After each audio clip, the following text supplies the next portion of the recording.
Des retours mitigés sur la nouvelle saison de One Punch Man, l'armée japonaise qui recrute grâce au manga ou encore le nouveau long métrage animé de Makoto Shinkai ont fait le tour de l'actu manga, animé et Japon dans ce nouvel épisode des Weekly News. Et avant de commencer cette vidéo, je vous invite à participer au concours One Piece qu'on lance sur Twitter avec des lots de folie à remporter. Entre autres, un casque Marshall Major 3, un calendrier officiel One Piece 2019, le volume 90 de l'affrontement entre Luffy et Katakuri en japonais et bien plus encore, alors rejoignez-nous vite sur Twitter. Et si vous n'avez pas Twitter, pas d'inquiétude, je vous propose de remporter un lot bonus en commentant cette vidéo avec le hashtag #TeaParty, alors commentez tout de suite pour avoir une chance de gagner. On commence avec le trailer de la saison 2 de One Punch Man qui a beaucoup fait parler de lui ces derniers jours. Hélas, pour de mauvaises raisons, puisque les fans ont jugé qu'après une saison 1 qui frôlait la perfection, faire un tel pas en arrière en termes de technique et d'animation n'était pas acceptable. Omniprésence de CGI, beaucoup trop de plans fixes et trop peu de mouvements, c'est globalement les critiques qu'a reçues cette nouvelle saison. Pour ceux qui se demandent les raisons de ces changements, c'est très simple.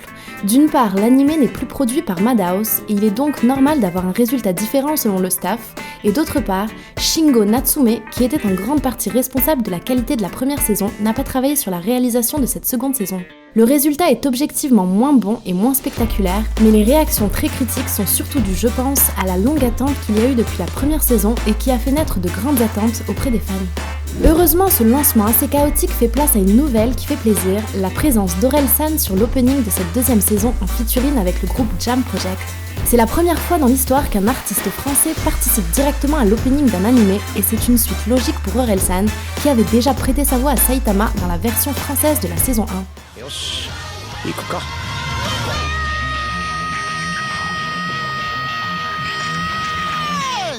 Je sais que parmi nos abonnés, on compte un grand nombre de fans de rap et la nouvelle qui suit risque de vous faire plaisir. D-Ace sera présent lors de la TeaParty qu'on organise les 20 et 21 avril prochains. L'occasion d'admirer l'exposition, de le rencontrer, mais également de tourner une petite interview afin d'en apprendre plus sur lui et sur sa passion pour les mangas et la façon dont il l'exprime à travers sa musique. Si vous n'avez pas encore pris vos places, faites-le très vite car l'événement est bientôt complet et la date approche à grands pas. Destiné à faire kiffer tous mes otaku et tous mes geeks. J'ai pas vraiment le temps pour te l'expliquer, recherche les mangas dans la barre de Netflix. Si vous suivez la chaîne, vous savez que Kingdom fait partie de nos mangas favoris. On vous en parlait bien avant sa publication en France et l'engouement qui s'est créé autour de la licence au fil du temps est tout simplement énorme. En grande partie grâce au travail de Meian qui a su non seulement adapter la licence en France, mais qui fait un travail exceptionnel pour respecter l'œuvre de Yasuhisa Hara. Kingdom aura donc droit à son live action qui sortira le 19 avril prochain au Japon et qui se dévoile petit à petit au travers de nombreux trailers.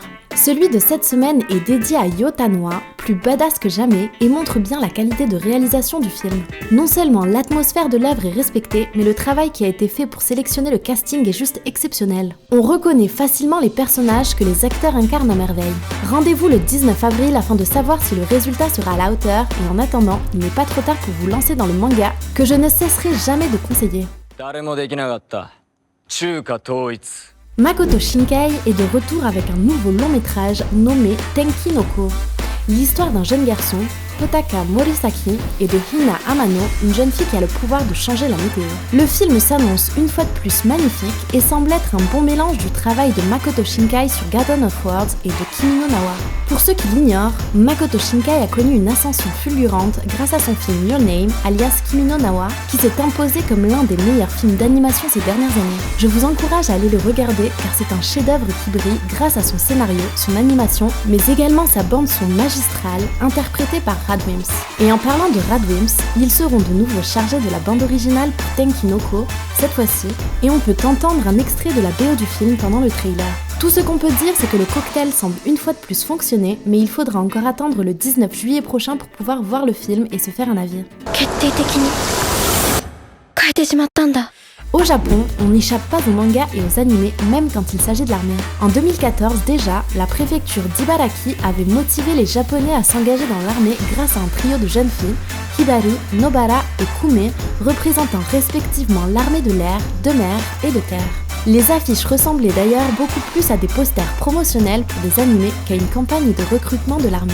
On est loin des affiches beaucoup moins fun de l'armée française par exemple. Pour 2019, c'est un nouveau trio de garçons cette fois-ci qui prendra le relais et le dessinateur Eir Kon a reçu comme directive de faire en sorte que ces 3 garçons aient une vraie apparence de héros de shonen.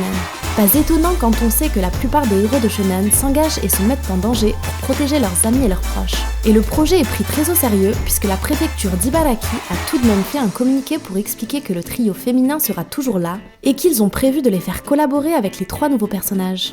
Si je vous dis Cowboy Bebop, Samurai Champloo ou encore Space Dandy, vous me dites forcément Shinichiro Watanabe. Connu pour avoir dirigé un bon nombre d'animés considérés comme des classiques aujourd'hui, il revient avec le studio Bones pour diriger l'animé Carol and Tuesday. Le trailer laisse clairement entrevoir une direction artistique au top pour cette histoire qui nous fera suivre les aventures de 2 jeunes filles, Carol et Tuesday, que tout oppose et qui vont pourtant se retrouver liées par la même envie de monter un groupe de musique. L'épisode 1 est déjà sorti au Japon et on a eu la petite surprise de voir sur Instagram un compte qui semble être celui des personnages puisqu'on l'aperçoit dans l'animé.